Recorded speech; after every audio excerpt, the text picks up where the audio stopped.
Guerra na Ucrânia, por que ela é importante e o que impacta para o Brasil. E aí galera, beleza? Vou fazer um comentário aí sobre um tema que todo mundo pergunta muito, que é o negócio da guerra na Ucrânia, quais são os impactos, por quê, para quê, etc. Vamos tratar de alguns poucos assuntos aqui, pincelando os mais importantes, porque o tema é muito longo. Basicamente, pessoal, todo mundo está acompanhando, né, que já está há muitos meses se arrastando. Teve uma primeira fase, a guerra, em que a Rússia invadiu a Ucrânia, começou a dar porrada no seu vizinho, um ataque sem provocação a um país vizinho independente, soberano. Depois teve uma segunda fase em que a Rússia estava tentando estabilizar lá as fronteiras, mais ou menos, vamos tentar fazer aqui a região da Donbass, a região lá da oriental da Ucrânia, que é onde eles queriam mais conquistar, tentaram pegar a capital da Ucrânia, não conseguiram, e agora está numa terceira fase em que a Ucrânia está revidando, está retomando alguns territórios, usando tecnologia do Ocidente, armas do Ocidente, tecnologia mais moderna, e dando bastante canseira para a Rússia, até o ponto em que ela está até considerando convocar os reservistas, né? Não ficar só com o exército da ativa dela, que está praticamente exausto, e sim convocar os milhões de reservistas que a Rússia tem, deixando o caldo aí mais grosso. Então, basicamente, tem duas coisas para a gente olhar mais a fundo. Primeiro, qual é o impacto econômico dessa guerra para a Europa e o contexto industrial geral. E o segundo, para a geopolítica do mundo e a questão se os países vão passar a lidar uns com os outros através de tratados, diplomacia, conversa, ou se vai ser na pancadaria do jeito que a Rússia fez. Primeiramente, em termos econômicos, o que tem que entender, pessoal? A matriz energética. Tá? A gente sabe que todo país hoje depende de forma vital de energia. Nós somos muito abençoados no Brasil porque a gente é relativamente independente de energia. É um caso raro no mundo de um país que nem exporta muita energia, então não depende da exportação, e nem importa muita energia, não depende também de importação. Então é uma posição privilegiada de nós brasileiros, que temos muito recurso hídrico, temos etanol, temos petróleo, temos gás natural, uma posição privilegiada. A Europa não é assim. Vamos pegar, por exemplo, a Alemanha, que é a maior potência industrial da Europa, a maior economia, a maior população, a maior potência econômica e uma das maiores do mundo. A Alemanha tem uma indústria muito forte, muito pujante, ela é exportadora, especialmente de maquinários, de produtos avançados de aço e bastante indústria química também. Todos esses segmentos demandam muita energia, as fábricas precisam de energia para funcionar, assim como, claro, a população alemã, uma população de país rico, que tem já acostumada a viver uma vida moderna, num país frio, que o inverno é super frio, então chega lá, o pessoal precisa de aquecimento no inverno. Então a Alemanha precisa de muita energia, assim como Suíça e França e todos os demais, Holanda, Bélgica, etc. Todos os demais precisam de energia para poder sua população não morrer de frio no inverno e sua indústria essencialmente funcionando. Só que a Alemanha, ela não tem muitos recursos naturais de energia. Ela não tem petróleo, não tem gás natural. As energias renováveis que estão na moda aí, solar, a Alemanha não é um país particularmente ensolarado, é um país frio, um país nublado, o vento também não é muito forte, também nenhum país do mundo tem o eólico, o vento com um percentual alto da sua produção, não tem potencial hidrelétrico. A Alemanha tem uma fonte de energia bastante abundante, que é o carvão, inclusive ela é a 7ª do mundo em reservas de carvão, e historicamente o carvão ajudou muito a Alemanha a se industrializar. Só que, como todo mundo sabe, o carvão é o tipo de energia mais poluente do mundo. Então, para você gerar um X de eletricidade, o petróleo gasta tanto, a gás gasta tanto, nuclear, solar tal, o carvão é a mais suja de todos, é mais que o dobro do segundo colocado. Então, nesse mundo de maior preocupação com o aquecimento global, com os ambientalistas, com o ativismo, com a preocupação com esse tema, o carvão acaba sendo cada vez mais espancado aí do discurso público. Inclusive a Alemanha fez um plano para eliminar o carvão completamente, se não me engano, até 2040 e pouco. Então está diminuindo a queima de carvão, eles estão desligando as usinas de carvão da Alemanha, que com razão são as mais poluentes de todas.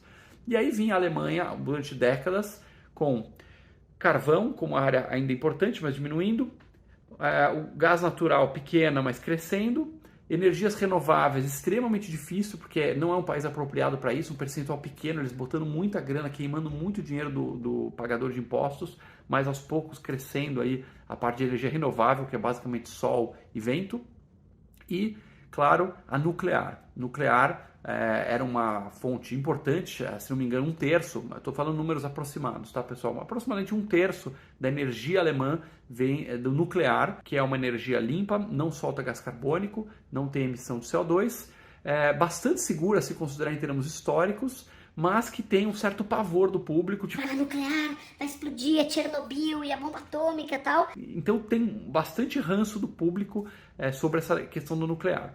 A França é outro país na Europa que tem muito nuclear, se não me engano, mais de 50% da energia da França é nuclear, talvez o maior do mundo, o país que mais aposta no nuclear do mundo é a França. E uma vantagem nuclear é que o combustível vem muito pequeno, o transporte, pouquinho espaço você transporta muito combustível, essencialmente o urânio, de países como, por exemplo, o Canadá. Quer dizer, a fonte de combustível para nuclear, urânio, vem de lugares muito mais estáveis, muito mais calmos, muito mais confiáveis do que, por exemplo, um petróleo que você tem que ir lá nos países árabes, que muitas vezes tem volatilidade. Então tinha essa disputa aí entre carvão, tentar diminuir, nuclear, etc. Até que veio, claro, todo mundo lembra de Fukushima. Você teve lá um tsunami gigante na costa do Japão. O Japão fica numa região de terremotos, de maremotos, e teve, como é muito frequente, um maremoto gigante que inundou lá a região, a costa leste do Japão, e acabou fazendo a usina de Fukushima derreter, e aquele pânico generalizado das pessoas indo embora e tal. Foi pouquíssimas mortes efetivas diretamente ligadas a Fukushima, mas isso gerou uma onda de pânico no mundo. Pô, nuclear não, aqui perto da minha casa não, ou então o cara, eu adoro nuclear, mas que seja longe, no terreno do outro. O cara, não, nuclear aqui não, pode ser no outro. Então ninguém queria nuclear perto, e o governo alemão na época, liderado na época pela Angela Merkel, tomou a decisão de ceder essa opinião pública e prometer desativar toda a indústria nuclear da Alemanha até o ano de 2000 e tal. E aí eles tiveram um grande problema. Poxa, o carvão está diminuindo, o nuclear tem que ir a zero. Como é que a gente vai suprir essa diferença? E aí o governo alemão optou pelo gás natural. O gás natural ele gera emissão de carbono, ele é queimado sim, ele gera efeito estufa sim, mas muito menos do que o carvão e muito menos que o petróleo. Então ele é considerado uma energia limpa se você estiver trocando uma pela outra. Claro que a longo prazo a ideia deles é eliminar também o gás natural e aí ficar 100% limpo. Mas pelo menos nas primeiras décadas seria um ganho trocar esse carvão e nuclear pelo gás natural, acabaria dando elas por elas. Só que a Alemanha não tem gás natural.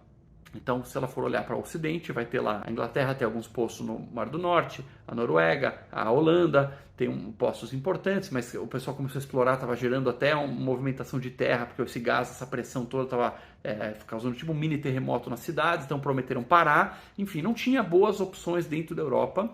Outra opção é importar do exterior de navio, você pode pegar o gás natural, transformar ele em líquido, então é um processo super caro, complicado, põe num navio de tanque e você transforma essas montanhas de gás natural, que é um gás, obviamente, em líquido, põe no navio, transporta e você para num porto na Alemanha para desovar esse líquido. Chama LNG, Liquefied Natural Gas, esse processo. Quem compra muito são os asiáticos, especialmente quem está em ilha, que está na ilha tem que vir de navio, mas a Alemanha não optou por isso porque fica muito mais caro.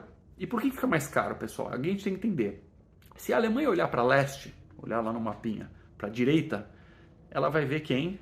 Vai ver a Rússia. E a Rússia tem reservas astronômicas de gás natural. Falam em 60 vezes mais gás natural do que a reserva do Mar do Norte, que já é grande, essa que eu mencionei antes, dos países da Europa. Então, 60 vezes mais um gás natural fácil de extrair, barato, lá nos confins da Sibéria. Quer dizer, a Rússia tem essa vantagem geopolítica, essa montanha de gás natural, que ela está alegremente com vontade de vender para a Alemanha, e a Alemanha está alegremente com vontade de comprar esse gás natural barato, para alimentar a sua indústria e seu povo. E assim foi que ao longo das décadas a Alemanha e a Rússia começaram a construir tubos de gás natural, os gasodutos, para levar esse gás da Rússia para a Alemanha e alimentar da forma que eu mencionei. Só que o percentual de gás natural na matriz energética, quer dizer, no total da pizza de energia que a Alemanha consome, o percentual de gás natural foi aumentando, e a Alemanha foi ficando cada vez mais dependente de gás natural. E o percentual de importações da Rússia também aumentando, e a Alemanha foi ficando cada vez mais dependente da Rússia.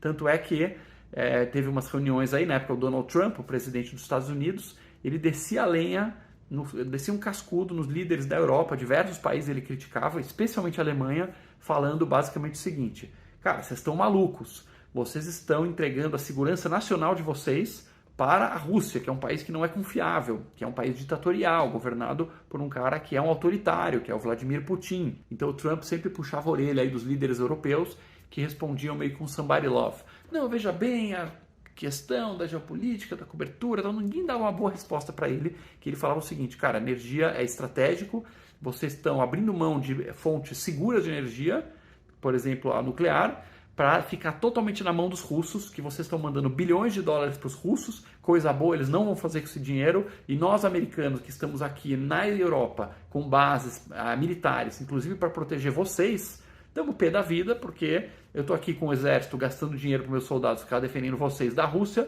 e vocês comprando cada vez mais gás da Rússia. Essa foi as puxadas de orelha muito bem documentadas do Trump.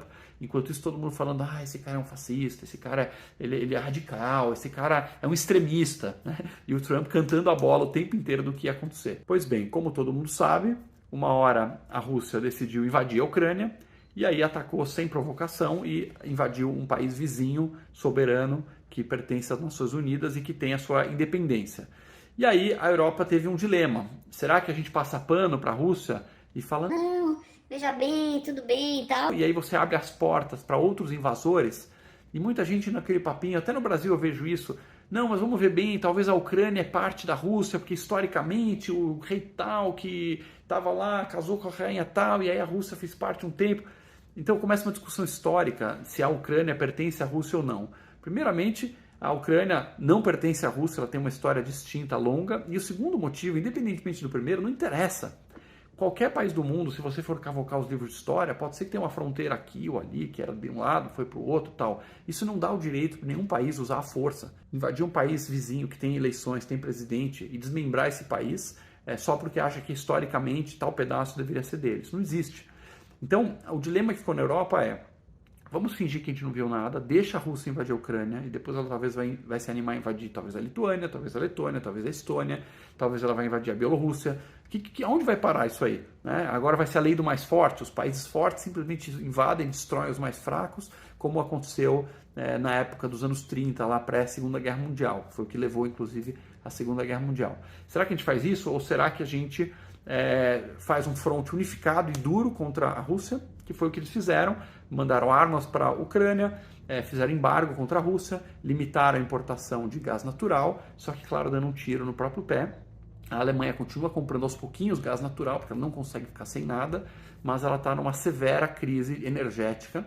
O preço da energia elétrica na Europa está subindo radicalmente, puxando inflação, um fenômeno que os europeus nem sabem o que é, já há 40 anos os caras nunca viram mais inflação, então estão tendo que se adaptar, vendo os custos dos produtos subirem, o custo industrial subir, mais dificuldade de exportações, então isso vai prejudicar os empregos, quer dizer, uma crise generalizada causada no coração das economias, que é, claro, a energia. Só para vocês terem uma ideia, a Alemanha estava comprando cerca de 8 bilhões de dólares de energia da Rússia, no mesmo período em que ela mandou cerca de 1 bilhão de dólares de ajuda para a Ucrânia. Então, olha só, mesmo limitando as compras, eles estavam mandando para cada $1 de ajuda para a Ucrânia. Olha que bonzinho, vamos ajudar a Ucrânia a se defender. Eles mandavam $8, né, para cada $1, $8 de compra de gás natural da Rússia, que senão a indústria deles para. Imagina a BASF parar, as fábricas de carros pararem, a indústria entrar em colapso. E nesse momento tem gente que tem uma leitura equivocada, dizendo que, nossa, pimenta nos olhos dos outros é refresco, se a Alemanha vai ter problema com sua indústria, isso vai ajudar a indústria brasileira então a tomar os mercados e tal. Isso é uma bobagem, na minha opinião, porque a indústria alemã ela é altamente especializada, então eles dominam certos segmentos, que o Brasil praticamente não tem nada nesses segmentos, então indústria de carro para exportar para o mundo desenvolvido, nós não temos praticamente nada, a gente tem indústria para o mercado local, para vender alguma coisa no Mercosul. Indústrias pesadas, químicas, com os mesmos tipos de produto, indústrias especializadas como equipamentos óticos, equipamentos robotizados, isso tudo a Alemanha concorre mais com o Japão, por exemplo, com Coreia. Esses seriam talvez os beneficiados, aí Japão, alguma coisa, se a indústria alemã encarece. Mas não vejo nenhum grande cenário positivo para o Brasil, muito pelo contrário, quanto mais essa crise durar, menos dinheiro os europeus vão ter para consumir produtos, especialmente matérias-primas brasileiras. E também tem um ponto importante que é aquela questão geopolítica que eu mencionei no começo, que é o recado que fica para os países autoritários. Se a Rússia ela tem uma vitória na Ucrânia, invadiu rápido, engoliu a Ucrânia, tirou o presidente da Ucrânia, colocou lá um marionete dele e o Putin sai como o grande vitorioso. E nada impede também a China, que a China é um país muito mais forte que a Rússia, muito mais populoso, muito mais rico, muito mais avançado, quer dizer, a China é a verdadeira ameaça nesse sentido. Nada impediria ela de também se animar e começar a ameaçar os seus vizinhos e invadir territórios que ela julga que sejam historicamente seus, especialmente a ilha de Taiwan. Taiwan é uma ilha que pertencia à China, que hoje é um país que opera mais ou menos independente, e que a China sempre fica nessa ambiguidade, que é essa indecisão se vai intervir militarmente ou não. E aí a guerra nesse cenário se espalharia bastante. A melhor coisa que pode acontecer é o pessoal lá na Rússia e Ucrânia se acertarem, criar algum tipo de acordo que os dois lados possam dizer para os seus públicos que saíram vencendo. Então a Ucrânia termina com integridade, mas cedendo algumas coisas aqui e ali. O Putin, com essas coisas que a Ucrânia cede, sai dizendo que venceu, que conseguiu o que ele queria, que era proteger os cidadãos russos da Ucrânia, que estão sendo oprimidos, porque sempre esse blá blá blá, tá? Sempre que um tirano vai invadir um país vizinho, ele sempre inventa uma desculpinha de que tem alguém lá do seu etnia, do seu país, sendo oprimido. E assim evitar uma escalada do conflito maior, com a Rússia convocando reservistas, eventualmente usando algum tipo de arma nuclear, e aí isso escalando muito mais para um cenário pior geopolítico. Então é isso, pessoal. Tentei fazer um apanhado aí de umas 3, 4 perguntas que fizeram na última caixinha de dúvidas e fazer um vídeo aí com um pouco mais de calma para poder contar sobre essas interessantes questões. Espero que tenham gostado. Coloca nos comentários o que acharam do vídeo, o que concorda, o que discorda. Por hoje é só. Valeu!